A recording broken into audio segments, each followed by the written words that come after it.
La etapa de Renacimiento que acabamos de ver dejó en claro, tal como decía la prensa revolucionaria, que las mujeres no podían oponerse a lo que ellos llamaban la ley natural de ser esposa y madre, y aquellas mujeres que se opusieron, como vimos, les costó la vida o su libertad. Esa etapa termina con el Código Civil de Napoleón, que va a tener una influencia enorme en todo Occidente y prácticamente hasta nuestros días. En lo que llamamos primera ola del feminismo se conoce como el movimiento sufragista. Eh, Estamos ubicados en esta etapa en el siglo XIX. Es un siglo de grandes movimientos sociales emancipatorios y el feminismo va a ser uno de ellos. Este feminismo, por primera vez en la historia, tiene carácter internacional, tiene una identidad propia y una gran capacidad organizativa. En este momento histórico se produce la revolución industrial y el desarrollo del capitalismo.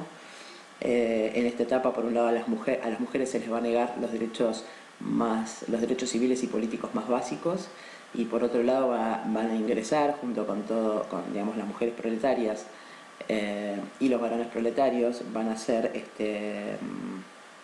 explotados durante la revolución industrial y va a generar una de las peores etapas de desigualdad social, de degradación social y de miseria económica. Así que en cuanto a las mujeres nos vamos a encontrar por un lado con las mujeres proletarias que ingresan masivamente a trabajar en la industria, sobre todo porque era mano de obra más barata y más sumisa que los varones, y por otro lado nos vamos a encontrar con las mujeres que pertenecen a la burguesía media. Se van a empezar a organizar ante el descontento por su sujeción legal absoluta a los maridos, por la prohibición que pesaba sobre ellas para poder ingresar a la universidad, poder estudiar, y por supuesto que tampoco tenían acceso a ser profesionales liberales, por lo cual si no se casaban su destino era la pobreza, ¿no? Las mujeres comienzan a unirse, a organizarse, reivindicando el derecho al voto, pero de ninguna manera se puede considerar que esta era su única reivindicación. Se consideraba desde el punto de vista estratégico que una vez que consiguieran el derecho al voto y a ser elegidas, iban a poder ingresar al poder legislativo y desde allí cambiar la legislación y las instituciones. Y hay algo muy importante que genera el movimiento sufragista, y es la unión interclasista de las mujeres, es decir, logran que las mujeres de distintas clases sociales se unan con respecto al derecho al sufragio, pero también por supuesto que reclamaban el derecho a la propiedad. Las mujeres no tenían derecho a ser propietarias, todas las propiedades se transferían a los maridos, el derecho a poder disponer de su salario, a tener un trato igualitario dentro del matrimonio, y por supuesto exigían el derecho al voto. Vamos a ver que este movimiento se da particularmente en dos países, en Estados Unidos y también en Inglaterra. En Estados Unidos el movimiento sufragista se une al movimiento abolicionista de la esclavitud, y se va a generar una reunión masiva, la primera reunión feminista, digamos, en Estados Unidos, que se desarrolló en Seneca Falls en 1848, junto con aquella declaración que hablábamos de Olympe de Gouges. Esta es otra declaración sumamente importante, que se la conoce como la Declaración de Sentimientos, y allí las mujeres van a decir que si los hombres estadounidenses se consideraban oprimidos por la monarquía inglesa, las mujeres de Seneca Falls se consideran oprimidas por el Estado y por los varones. Y sus reclamos se referían al derecho al voto, es decir, a presentarse a elecciones y a poder votar. Manifestaban su reclamo por no poder ocupar cargos públicos, ni poder afiliarse a organizaciones políticas o siquiera a asistir a reuniones políticas. También se oponían a todas las restricciones económicas que sufrían, desde el derecho a no tener propiedades, a no poder ser comerciantes ni tener negocios propios. Las mujeres en ese momento ni siquiera podían abrir una cuenta corriente en un banco, y se oponían bueno, a todas las prohibiciones en cuanto al acceso a derechos civiles y políticos. Es destacable este movimiento norteamericano en cuanto al nivel emancipatorio, básicamente porque se unían en el reclamo al fin de la esclavitud en Estados Unidos. En Inglaterra el movimiento va a ser enorme, sobre todo se destaca su poder de asociación, su poder de organización y de lucha. La lucha va a ser, por un lado, con acciones no violentas como manifestaciones masivas en las calles, repartir panfletos, organizar reuniones políticas, interrumpir reuniones de varones para boicotearlas, se encadenaban edificios públicos y también incurrieron en acciones mucho más radicales como romper vidrieras de negocios en calles muy concurridas, poner bombas en los buzones de correo. Muchas de ellas fueron detenidas por desobediencia civil. Esto que estamos viendo es la lápida de Emily Wayland Davison, que fue una de las mujeres sufragistas que concurrió al derby, que era una carrera de caballos que concurre toda la nobleza y la aristocracia inglesa, y termina muriendo bajo las patas de un caballo mientras sostenía un cartel que reclamaba el derecho al voto. Esta lucha enorme de las mujeres inglesas va a tener, digamos, su final feliz recién después de la Primera Guerra Mundial, ya que las mujeres inglesas consiguen el derecho al voto en el año 1928. Otro tipo de feminismo fue el feminismo socialista, a diferencia del feminismo anterior, que digamos el feminismo sufragista, que pedía la igualdad sin modificación del sistema. Las feministas socialistas van no solo a reclamar tener los mismos derechos que los varones, sino que también van a reclamar en particular por la diferencia de clases. Y critican por eso, como dije antes, al feminismo burgués. En este feminismo socialista se van a ser digamos, las representantes más conocidas: Flora Tristán, Alejandra Kollontai, Clara Zetkin y Rosa Luxemburgo, que si bien esta última no se declara expresamente feminista, sí va a realizar mucho trabajo junto con Clara Zetkin. De Flora Tristán hay que mencionar algo importante. Ella, una de sus luchas fue por el derecho a la educación de las mujeres, pero ella aclara que la importancia de esa educación tenía que ver con las mujeres en tanto madres, hijas, esposas, para, digamos, accediendo a la educación podían colaborar con los varones. Hay una frase de Flora Tristán que es: las mujeres lo son todo en la vida del obrero. En cuanto al socialismo utópico marxista, en el que se declara, en el que es muy importante el papel de Engels, él comienza con lo que se conoció como la cuestión femenina y escribe un libro fundamental que es El origen de la familia, la propiedad privada y el Estado. Él es el primer marxista que va a considerar que antes que la cuestión de clase fue la cuestión de género. Y él sostiene que la sujeción, el motivo de la sujeción de las mujeres no estaría en la causa biológica de la capacidad reproductora, sino que la causa social, y esa causa social en particular es la aparición de la propiedad privada y la exclusión de las mujeres de la producción. También hay que destacar del socialismo que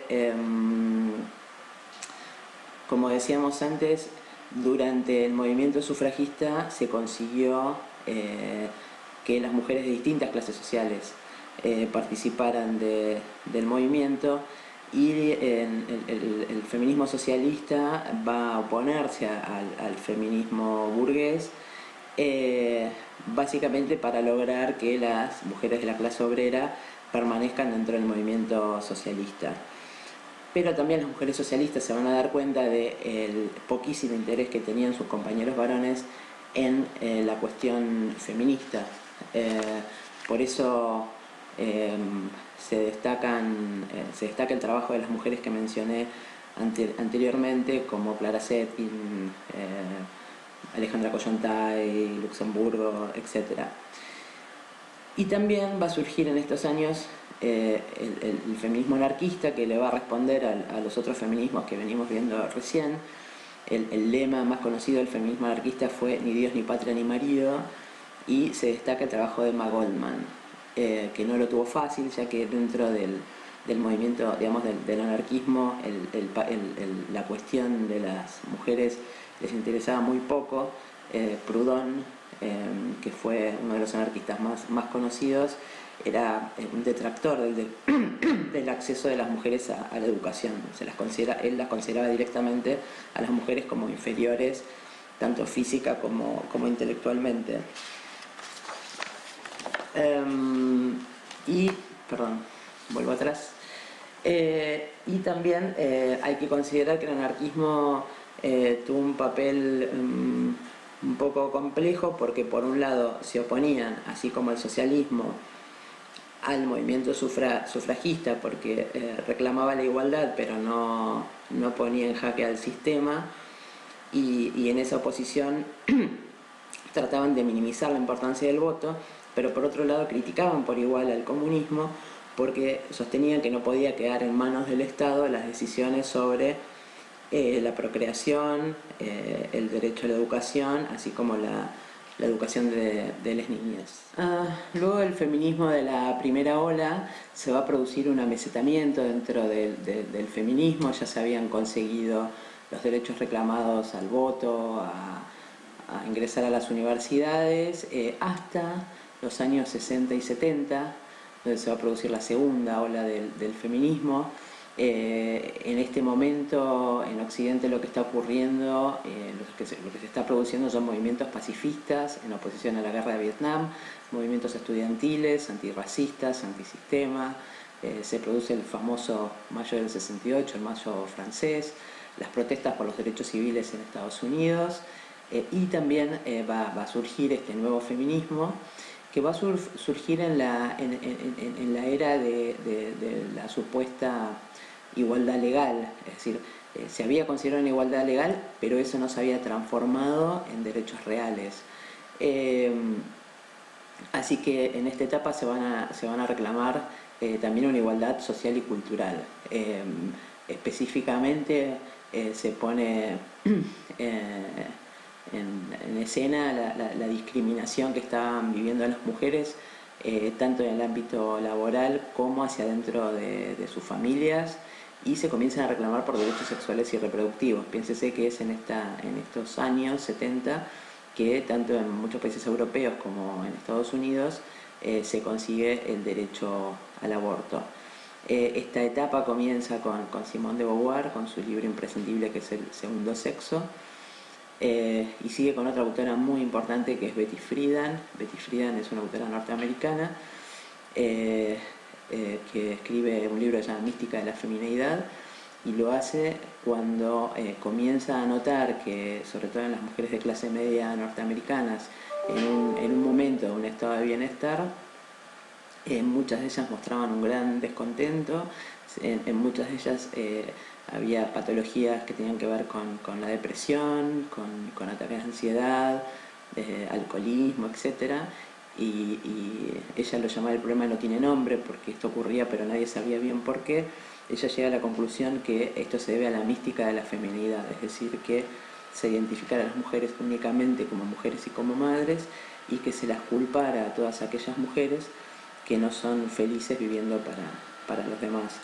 Betty Friedan va a originar el feminismo liberal. Ella crea una organización que se llama NOW, que en español sería como Organización Nacional para Mujeres. Este feminismo liberal va a hablar de desigualdad, no va a hablar de opresión y explotación como hace el feminismo socialista. Las liberales van a identificar que el problema es que las mujeres son excluidas de la esfera pública y va a reclamar fundamentalmente por mayor igualdad, por mayor inclusión en el mercado laboral. Ella, bueno, aquí cito, perdón, que Kate Millett es aquella que originó la famosa frase de lo personal es político. Se va a producir una decisión muy importante, que es el feminismo político, que pertenece más bien al ala de la izquierda política, que considera que el enemigo es el sistema capitalista, y que por lo tanto la lucha debía ser continuada junto con los varones, porque ellos también serían víctimas del sistema, en tanto que va a surgir el feminismo radical, que es aquel feminismo que va a definir, va a considerar que el enemigo es el patriarcado, es decir, los varones, porque ellos son los beneficiarios del sistema que nos somete, y que por lo tanto la lucha debía continuar sin los varones. Al feminismo radical le vamos a deber muchos de los conceptos que hoy seguimos utilizando y desarrollando, como el concepto de patriarcado, el concepto de género, el concepto de casta sexual. El patriarcado lo va a definir como un sistema de dominación sexual, y sobre este sistema básico de dominación se van a levantar las otras dominaciones que tienen que ver con la clase y con la etnia. También las feministas radicales van a ubicar un centro de dominación que hasta ese momento no era visible, que es el de la esfera privada, el de lo que ocurría hacia dentro de las casas, ¿no? Por eso la frase que cité antes de Kate Millett de lo personal es político. También este feminismo va a producir en este momento grandes grupos de encuentros de mujeres, manifestaciones masivas, públicas, donde se quemaban corpiños, ahí se pueden ubicar fotos de aquella época. También grupos de estudio donde surgen material que utilizamos hasta el día de hoy. Se crean guarderías, centros para atender a las mujeres víctimas de violencia de género, centros de defensa personal. Ahora, una de las críticas que se realiza a este feminismo, que se caracterizaba por ser absolutamente horizontal, es que se vivía como un estado de permanente deliberación. Así que, como vemos, en esta segunda ola tratamos el feminismo liberal, el nacimiento del feminismo radical. También surge posteriormente, pero dentro de esta segunda ola, lo que conocemos como el feminismo de la diferencia.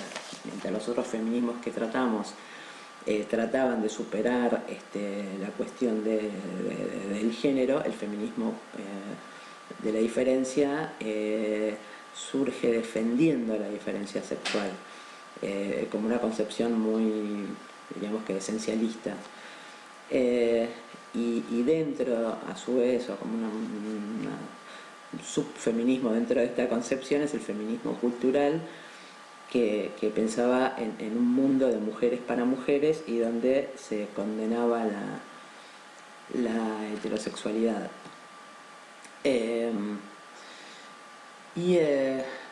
Hoy nos preguntamos si estamos viviendo lo que consideramos una tercera ola, ¿no? Ya en un momento postestructuralista y postmodernista, surge un feminismo que se plantea que no existe un modelo de mujer, sino que existen muchas mujeres, y que sus identidades también se encuentran cruzadas por la cuestión de clase, por la cuestión étnica, de nacionalidad, de orientación sexual, de religión o no religión, etcétera, ¿no? Y que es un feminismo que incorpora otras corrientes como la interseccionalidad, la teoría queer, el antirracismo, el poscolonialismo, el ecofeminismo, la cuestión del trabajo sexual. Bueno, hemos visto los distintos tipos de feminismo, desde la primera ola hasta la actualidad. Quiero aclarar que yo entiendo que no puede considerarse a alguno de los feminismos que vimos como una etapa superadora de otros, sino más bien como un feminismo que le responde al otro, y entiendo que todos ellos coexisten, y que gracias a la lucha de las mujeres en cada uno de estos tipos de feminismo y los materiales que produjeron, es que tenemos las herramientas que hoy tenemos para seguir luchando, y que se trata de un movimiento, es decir, que sigue en permanente construcción y lo seguirá hasta que, espero que no sea una utopía, podamos vivir en una sociedad donde se haya superado esta cuestión de género y no haya un sector de la sociedad que por su género se encuentre sometido al otro sector. Ahora voy a mencionar qué sucedía en Argentina. Mientras tanto, empiezo señalando que a mediados del siglo XIX mujeres como Juana Manso y Juana Manuela Gorriti lucharon por la educación obligatoria para las mujeres y el acceso a la universidad. Así es como a fines del siglo XIX jura la primera médica argentina, que es Cecilia Grierson. Imagínense lo que fue estudiar en una facultad siendo la única mujer. Y además es destacable su trabajo porque tuvo numerosos obstáculos para ejercer su profesión. También a principios del siglo XX se funda la Unión Gremial Femenina, y en 1910 se realiza en Argentina el primer Congreso Feminista Internacional del país. En 1918 Alicia Moró de Justo funda la Unión Feminista Nacional, y en 1919 Julieta Lanteri funda el Partido Feminista Nacional y se presenta varias veces elecciones. Ella nota que en la ley del voto, si bien en su nombre dice la palabra universal, las mujeres no podían votar, pero no estaba expresamente prohibido, así que lo realiza hasta que modifican la ley e impiden que otras mujeres puedan tomar esta iniciativa. Y Elvira Rawson de Lepiane crea la Asociación por los Derechos de la Mujer. El voto femenino se va a conseguir en Argentina recién en 1947, durante el gobierno de Juan Perón. Eva Perón, les dejo un audio que ella realiza cuando se logra el derecho al voto, y cabe señalar que si bien esta ley se consigue con la lucha de Eva Perón, hubo durante décadas mujeres de distintos partidos políticos que lucharon por este derecho. Se produce cierto resquemor con otros sectores, por eso cito la frase de Victoria Ocampo, que dice: las argentinas no pueden aceptar el voto sino de manos que no lleven armas. Victoria Ocampo proviene de un sector de la oligarquía, y bueno, se produce este debate que bueno, finalmente en este sentido obviamente en el sentido del voto de las mujeres está superado, pero cabe señalarlo, y les recomiendo escuchar el audio de Eva Perón para quienes no lo hicieron. Durante la década del 70 surgen tres organizaciones fundamentales, como es UFA, Unión Feminista Argentina, formada por María Luisa Bember, Leonor Calvera. María Luisa Bember fue una gran directora de cine, también pertenecientes a sectores altos, digamos, de la sociedad argentina. Y Leonor Calvera escribió un libro que se puede obtener online, que es muy interesante, que es Mujeres y Feminismo en Argentina. La otra organización es Nueva Mujer, y hay una tercera organización que es el Movimiento de Liberación Femenina, con María Luisa O'Donnell. También en este momento hay que destacar que luego de una primera organización de diversidad sexual que fue Nuestro Mundo en 1967, surge también en la década del 70 un movimiento que continúa, una organización que continúa con los reclamos, digamos, la militancia, la diversidad sexual, que es el FLH, el Frente de Liberación Homosexual, que trabajan junto con el feminismo. De hecho, funcionaban en una de las oficinas de estos movimientos feministas. Cabe destacar que Naciones Unidas en 1975 declara el año como el Año de la Mujer. Allí se sanciona la convención de la que hablamos en principio contra la discriminación contra la mujer y se producen en estos años grandes avances en derechos, tanto en Europa como en Estados Unidos, como es por ejemplo el derecho al aborto. Nosotros tenemos la desgracia de que el 24 de marzo de 1976 se declara el golpe de Estado, que es una de las páginas más terribles en nuestra historia y la dictadura más cruel que ha vivido el país. Esto implica, por supuesto, que tanto las Fuerzas Armadas como la Iglesia Católica se oponen fuertemente al movimiento feminista, y esto hace que, como digo acá, sea un empujón que nos enviaron tanto a las mujeres como al movimiento de diversidad sexual nuevamente al interior de nuestras casas. Nuevamente nos expulsan de la esfera pública para volvernos a meter exclusivamente en el ámbito privado. Cito acá algo que escribió Martha Rosenberg en aquellos años, que pasaba con las mujeres feministas que habían sido enviadas nuevamente a la cocina de sus casas. Marta escribe: sumidos en la angustia, la tristeza, la frustración de nuestros ideales políticos comunitarios, buscamos y encontramos maneras de seguir adelante con nuestras vidas privadas. Estudiar psicoanálisis, feminismo y filosofía, mantener el grupo de reflexión feminista que me centraba en lo político de mi vida personal, la solidaridad con mis amigas y amigos encarcelados o perseguidos, atender a militantes en diversos tipos de emergencia y de sazón, cuidar a mis hijos, aprender a cocinar rico, cantar en coro, cultivar mis plantas, fueron mis salvaguardas subjetivas entre las desapariciones de compañeros, las despedidas permanentes de exiliados forzosos, y no tanto, y el mal de ausencias de mis amores ahora lejanos. También, bueno, durante la dictadura nacen las madres y abuelas de Plaza de Mayo. También hicieron ellas de lo personal un hecho político. Y cito aquí algo que escribe Laura Rossi, que dice: es claro que lejos de partir de un cuestionamiento de su condición de mujeres, de su propia identidad, su punto de partida fue, en inverso movimiento, la afirmación, la defensa a ultranza de su rol natural, los que la llevó a la política. Su derecho a ser madres las nuclea como movimiento, las provee de identidad. Pasado todos estos años, hay que destacar que muchas de estas madres y abuelas de Plaza de Mayo se encuentran brazo con brazo con nosotras hoy en día, con las feministas, luchando junto con nosotras por los derechos que reclamamos en la actualidad. Y también destacar de lo que ocurrió una vez recuperada la democracia.